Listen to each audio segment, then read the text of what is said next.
आज की इस वीडियो के अंदर हम डिस्कस करने जा रहे हैं डॉक्टर फॉस्टर्स प्ले के सीन 7 को।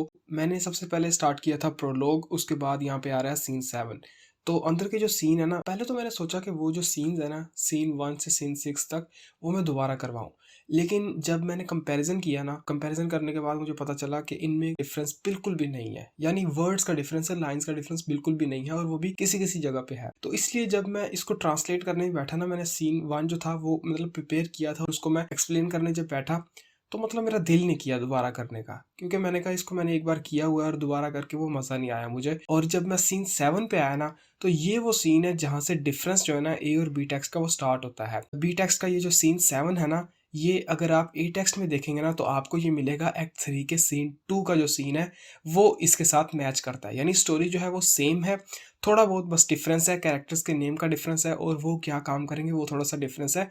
बाकी मेन आइडिया जो है वो सेम होगा कि जो एक हॉस्टलर होगा ना, उसने एक किताब चुराई होगी और वो दूसरे अपने हॉस्टलर दोस्त को कहेगा कि चलो हम जादू सीखते हैं। तो ये सब हम इस सीन के अंदर देखेंगे। तो हम अपनी ट्रांसलेशन को स्टार्ट करते हैं। ट्रांसलेशन स्टार्ट होती है सीन 7, इंटर द क्लाउन। अच्छा, अब यहाँ पे क्लाउन इंटर होता है। क्लाउन जो है ये रॉबिन का ही नेम है।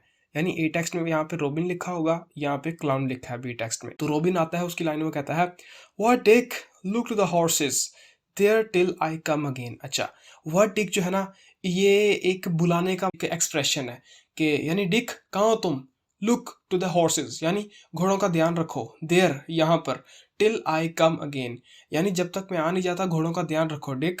I have gotten one of doctor fosters conjuring books, यानी मैंने डॉक्टर फॉस्टर्स की जो है ना वो कंज्यूरिंग करने वाली जो बुक्स है ना, स्पिरिट्स को बुलाने वाली जादू वाली जो किताबें हैं, उनमें से एक किताब जो है वो चुरा ली है। एंड और नाउ, और अब, we will have such every as it passes, और अब हम इस किताब से वो वाली मतलब नेवरी यानी बदमाशी दिखाएंगे, वो वाले बुरे बुरे काम करेंगे जो कि इस किताब से हम कर पाएंगे। एज इट पासिस का मतलब है कि जैसी आगे सिचुएशन होगी ना, उस सिचुएशन के हिसाब से हम अब इस बुक को यूज़ करेंगे, नेवरी दिखाएंगे।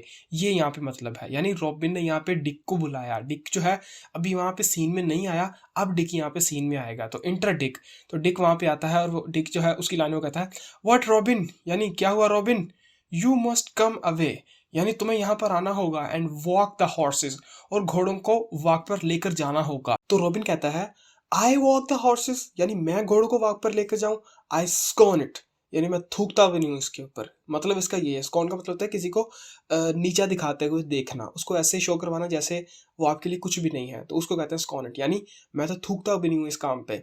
इन फेथ, इन फेथ जो है ना, ये ओल्ड एक एक्सप्रेशन है, आज के टाइम में तो यूज़ नहीं होता, लेकिन पुराने प्लेस के अंदर ये यूज़ होता था, इन फेथ।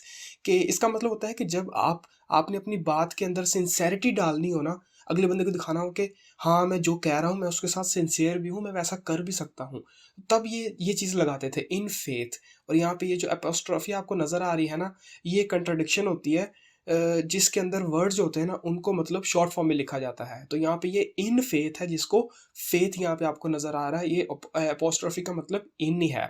और यहाँ पे ये जो अपोस्ट्रोफी आपको नज़र आ रही है, तो इसका मतलब भी इट है, आई टी है, जिसके आई की जगह पे ये लगी हुई है। और ये यहाँ पे राइटर क्यों यूज़ करता है, क्योंकि मीटर को फॉलो कर रहा होता है वो यहाँ पे। अच्छा, तो रॉबिन कहता है कि अगर मैं सच कहूँ ना, तो मैं तो इस काम पे थूकता भी नहीं हूँ। I have other matters in hand, यानी मेरे पास और काम भी है करने के लिए। Let the horse's walk themselves, यानी चलो घोड़े जो है वो खुद ही मतलब वॉक पर चले जाएंगे, मुझे उनको लेकर जाने की ज़रूरत नहीं है। एंड दे विल, और वो चले भी जाएंगे, यानी घोड़ों को उनको खुद वॉक पर जाने दो और वो चले भी जाएंगे। ये यहाँ पे रॉबिन डिक से कह रहा है, यानी वो अपने काम से जान छुड़ा रहा है और डिक को कह रहा है कि छोड़ दो, घोड़ों को छोड़ दो, वो खुद ही चले जाएंगे। अच्छा, अब उसने बुक खोली, रीडिंग, वो रीडिंग करना स्टार्ट किया। अब इसको कुछ भी नहीं पता, कख भी नहीं पता बुक का, तो अब ये रीड करने की कोशिश करेगा, जैसे कि ए पर सी, ए दी ओ पर्सी ओ डैनी एर्गन गॉर्गन। तो यहाँ पे ये जो डैनी आर्गन गॉर्गन वर्ड है ना, यहाँ पे मे बी रॉबिन जो है वो बुक में से डेमोगॉर्गन का वर्ड पढ़ना चाह रहा होगा। डेमोगॉर्गन जो है ये ग्रीक मिथोलॉजी के अंदर एक मतलब मॉन्स्टर का नाम है। जब वो पढ़ रहा होता है ना, तो डिक जो होता है वो उसके पास आके मतलब देख रहा होता है कि ये बुक में से क्या पढ़ रहा है। तो जब रॉबिन देखता है कि ये मतलब क्या देख रहा है, तो रॉबिन उसे कहता है कीप फर्दर फ्रॉम मी, यानी दूर हटो मुझसे। ओह दाउ इलिटरेट एंड अनलर्न ऑस्टर, यानी यहाँ पे वो बात होगी कि उल्टा चोर को तुवाल को डांटे, पढ़ना खुद को नहीं आ रहा और उसको कह रहा है कि ए जाहिल गवार दूर हो मुझसे। ऑस्टलर यानी ये घोड़ों की रखवाली करने वाले जाहिल और गवार आदमी दूर हटो मुझसे। अच्छा, तो डिक जो होता है ना, वो जब देखता है कि ये बुक चोरी करके लाया है, तो वो कहता है स्नेल्स। अब ये जो स्नेल्स है ना, ये भी एक ओथ है, यानी कसम है। जिस तरह से हम कहते हैं ना मैं कसम खाता हूँ, तो उस तरह से डिक यहाँ पे कह रहा है। स्नेल्स का वैसे मतलब है गॉड्स नेल। यहाँ पे एस जो है ये गॉड का है, यानी गॉड्स नेल्स, यानी गॉड के नेल की कसम। What has thou got there, a book, यानी तुम ये क्या लेकर आए हो, ये किताब है। Why thou canst not tell never a word on it, यानी तुम तो इसमें से एक वर्ड भी पढ़ नहीं सकते। अब ये जो कांस्ट है ना, ये कुछ लोग इसको ना ये कैन नॉट समझते हैं। ये कैन नॉट नहीं है, ये कैन ही है, जिसको उस टाइम की इंग्लिश में लिखा हुआ है। तो वो डिक जो है वो ये कह रहा है कि तुम ये बुक कहाँ से लेकर आए हो, मतलब तुम्हारे हाथ में ये बुक है, तुम तो एक लफ्ज नहीं पढ़ सकते इसमें से, तुम इस बुक का क्या करोगे। तो उसके जवाब में रॉबिन जो होता है वो कहता है दैट दाउ शैल्ट सी प्रेजेंटली। अच्छा, मैं नहीं पढ़ सकता, ये तो बच्चों तुम्हें बहुत जल्द यहाँ पे पता चल जाएगा। प्रेजेंटली यानी अभी अभी बहुत जल्द तुम्हें पता चल जाएगा कि मैं पढ़ सकता हूँ या नहीं पढ़ सकता। Keep out of the circle, यानी कहता है फिलहाल ऐसा करो कि ये जो सर्कल यहाँ पे मैंने बनाया हुआ है ना, इससे दूर हट जाओ, यानी इसके अंदर ना आओ, दूर हटो दूर हटो। आई से यानी मैं कह रहा हूँ कि दूर हटो। Lest I send you into the hostry with a vengeance. अच्छा, हॉस्टरी यानी इन, यानी मुसाफिर खाने में। कहता है कि इस सर्कल में से दूर हटो, नहीं तो मैं क्या करूंगा कि शराब दे के ना तुम्हें इन में भेज दूंगा, यानी मुसाफिर खाने में भेज दूंगा। वेंगेंस यहाँ पे वैसे बदला होता है, लेकिन यहाँ पे मतलब है कर्स, यानी शराब देकर या कोई मंत्र वगैरह पढ़कर।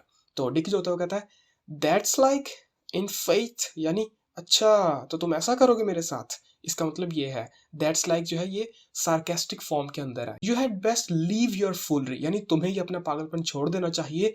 फार, क्योंकि an my master come, an या जो है ये इफ के लिए यूज किया गया है। एन का मतलब होता है इफ, यानी अगर मेरा मास्टर यहाँ पे आ गया ना, he will conjure you in faith, तो वो क्या करेगा कि वो तुम्हारे ऊपर जादू कर देगा अगर मेरा मास्टर यहाँ पे आ गया। इसलिए तुम्हें ये बेवकूफ़ी छोड़ देनी चाहिए, यानी छोड़ दो इस बुक को। तो रॉबिन उसके जवाब में कहता है माई मास्टर कंज्योर मी। अच्छा, तुम कह रहे हो कि मेरा मास्टर मुझ पर जादू करेगा। I will tell thee what, यानी मैं तुम्हें बताता हूँ कि मैं क्या करूंगा। And my master come here, अगर मेरा मास्टर यहाँ पे आया ना, I will clap as fair a pair of horns, तो मैं क्या करूंगा कि मैं क्लैप यानी उगा दूंगा क्या, अ पेयर ऑफ हॉर्न्स, यानी जो सींग होते हैं ना, सर पे उगने वाले जो सींग होते हैं, वो उसके सर के ऊपर ना सींग उगा दूंगा। एज फेयर का मतलब है यानी वो सींग साफ साफ नजर आएंगे। ऑन हिज हेड, उसके सर के ऊपर, यहाँ पे ऑन और एस जो है इसका मतलब है ऑन हिज, यानी उसके सर के ऊपर। एज एवर दाउ सेवेस्ट इन दाई लाइफ, यानी वो जो सींग होंगे ना वो उसके सर के ऊपर इस तरह से नजर आएंगे, या उन सींगों की तरह नजर आएंगे जो कि तुमने कभी भी अपनी लाइफ के अंदर देखे होंगे। यानी तुमने अपनी लाइफ के अंदर कोई ना कोई सींग तो देखे होंगे ना, तो उस तरह के सींग जो है ना वो मैं अपने मालिक के सर के ऊपर उगा दूंगा अगर मेरा मालिक अभी यहाँ पर आया तो डिक जो होता है, अब वो इसको मतलब इस ये एक मजाक वाली लाइन है और इसका जवाब भी वो मजाक से देगा। तो डिक आगे से कहता है दाउ नीड्स नॉट डू दैट, यानी रॉबिन तुम्हें ऐसा करने की जरूरत नहीं है। For my mistress hath done it, क्योंकि मेरी जो मिस्ट्रेस है ना उसने ये काम पहले ही कर दिया है। अब यहाँ पे आपको लाइन समझ नहीं आ रही होगी, अगर आपको इसका कॉन्टेक्स्ट पता है ना इस लाइन का, तब आपको समझ आ गई होगी। तो कॉन्टेक्स्ट मैं बताता हूँ आपको। पुराने टाइमों में ना ये मिथ थी, या ऐसा माना जाता था कि अगर किसी हस्बैंड की वाइफ जो है वो उसे चीट करती है ना, यानी किसी और आदमी के साथ अफेयर करती है, तो उस हस्बैंड के सर के ऊपर ना दो इमेजिनरी जो हॉर्न्स हैं, यानी जो सींग है ना, वो उग जाते हैं। तो वो वाली जो यहाँ पे मतलब स्टीरियोटाइप एक बनी हुई है ना, मिथ जो बनी हुई है, वो यहाँ पे डिक यूज कर रहा है। तो रॉबिन ने कहा ना कि मैं अपने मालिक के सर के ऊपर सींग उगा दूंगा, तो डिक कहता है कि तुम्हें सींग उगाने की जरूरत नहीं है, क्योंकि मेरी मिस्ट्रेस ने पहले ही मेरे मालिक के सर के ऊपर सींग उगा दिए हैं। वाइफ और मिस्ट्रेस का ना यहाँ पे फर्क ध्यान में रखना। वाइफ जो होती है वो वाइफ होती है शादी के बाद, मिस्ट्रेस होती है जो शादी से पहले आदमी के साथ रहती है, उसको मिस्ट्रेस कहते हैं। तो यहाँ पे डिक यही कह रहा है कि तुम्हें मेरे मालिक के सर के ऊपर सींग उगाने की जरूरत नहीं है, क्योंकि ये काम ना मेरी मिस्ट्रेस ने कहीं और मुंह काला करके मेरे मालिक के साथ कर दिया है। तो रोबिन जो होता है वो आगे से कहता है ए हाँ, there be of us here that have waded as deep into matters as other man. अच्छा, अब यहाँ पे इनडायरेक्टली रोबिन कहेगा कि ये काम मैंने किया है, या मैं भी उन आदमियों में शामिल था जिनके साथ मेरी मिस्ट्रेस ने ये काम किया है।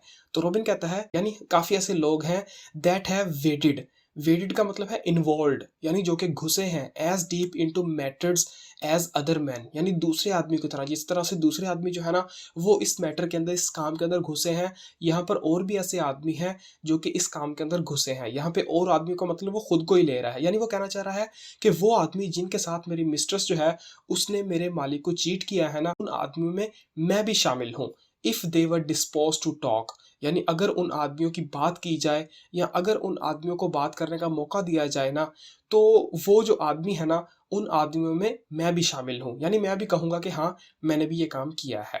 तो डिक जो होता है वो कहता है अ प्लेग टेक यू, ये भी एक फ्रेज है जिसमें अगले बंदे को बुरा भला कहा जाता है, यानी भाड़ में जाओ तुम।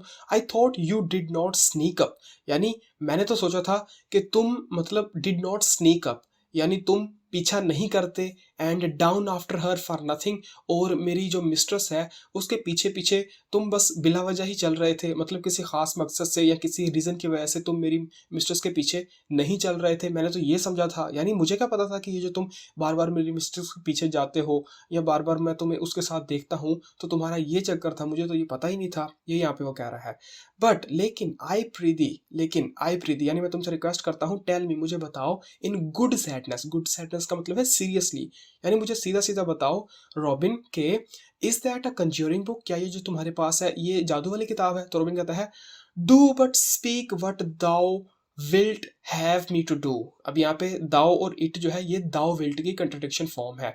तो रॉबिन कहता है कि बस बातें मत करो, बस तुम मुझे बताओ कि मुझे करना क्या है, यानी इनडायरेक्टली वो कह रहा है कि हाँ मेरे पास ये जादू की बुक है, तो तुम बस मुझे बताओ कि मैं तुम्हारे साथ या तुम्हारे लिए क्या करूं, मैं तुम्हें वो करके दिखाऊंगा, एंड आई डू इट, और मतलब मैं वो काम करूंगा। इफ दाओ विल्ट डांस नेकेड, यानी अगर तुम कपड़े उतार कर नाचना चाहते हो, पुट ऑफ दाई क्लोथ्स, तो चलो शाबाश तुम उतार लो, यानी अपने कपड़े उतारो, and I conjure thee about presently, तो अभी अभी यानी मैं तुम्हारे ऊपर जादू करूंगा और तुम किसी को नजर नहीं आओगे और इस तरह से तुम कपड़े उतार कर नाच सकोगे। अगर तुम्हें ऐसा करना है तो जल्दी करो। और if thou wilt go but to the tavern, या फिर अगर तुम शराब खाने में जाना चाहते हो, टैवन यानी शराब खाना, विद मी मेरे साथ, I will give the white wine, अब यहाँ पे शराबों के वो नाम लेगा, यानी अगर तुम मेरे साथ शराब खाने में जाना चाहते हो तो मैं तुम्हें लेकर जाऊंगा और वहां पर जाकर मैं तुम्हें ये वाली जो वाइन्स है ना ये पिलाऊंगा, white wine, red wine, claret wine, claret जो होती है ना ये हल्के हल्के रेड कलर वाली वाइन होती है। सैक, सैक जो है ये स्पेनिश वाइन होती है। मस्केडाइन ये भी ग्रेप्स बनी हुई एक वाइन होती है। मेलमसी ये भी एक वाइन होती है। विपिन क्रस्ट, विपिन क्रस्ट जो है ना ये एक ऐसी वाइन है जिसको हिपोक्रेट से अपना नाम मिला है। हिपोक्रेट जो है ये भी मेडिसिन के फील्ड के अंदर बहुत बड़ा मतलब एक आदमी था जिसका नाम था, और इसको कहा जाता है कि जो एस्क्लीपियस था ना, जो गॉड ऑफ मेडिसिन था ग्रीक मिथोलॉजी में, उसने अपना नॉलेज जो था वो हिपोक्रेट को ट्रांसफर किया था, और इसी हिपोक्रेट के नाम के ऊपर इस वाइन का नाम है। अच्छा, होल्ड बेली होल्ड, होल्ड बेली होल्ड का मतलब है कि मतलब हम पेट भर के ना ये सारी शराब जो है ये पियेंगे, एंड वी विल नॉट पे वन पेनी फॉर इट, और ये सारी शराब पीने के बाद हम वहां पे एक पेनी भी नहीं देंगे, यानी वहां पे जादू कोई करेंगे और पैसे दिए बगैर ही वहां से आ जाएंगे। तो डिक जो है ना वो कहता है ओ ब्रेव, क्या कमाल की बात की तुमने प्रीति, यानी मैं तुमसे रिक्वेस्ट करता हूँ कि मेहरबानी है कि लेट्स डू इट प्रेजेंटली, चलो जल्दी जल्दी चलते हैं हम। For I am as dry as a dog, ये भी एक फ्रेज है जिसका मतलब होता है मैं बहुत ज्यादा प्यासा हूँ, यानी चलो जल्दी जल्दी ये काम करते हैं या फिर शराब खाने में चलते हैं क्योंकि मुझे बहुत ज्यादा प्यास लगी है, यानी मुझे शराब पीनी है। तो रोबिन आगे से कहता है कम चलो देन लेट्स अवे, चलो चलो यहाँ से फिर चलते हैं, एग्जीक्यूट, और ये कहकर वो चले गए और यहाँ पे ये सीन एंड हो गया।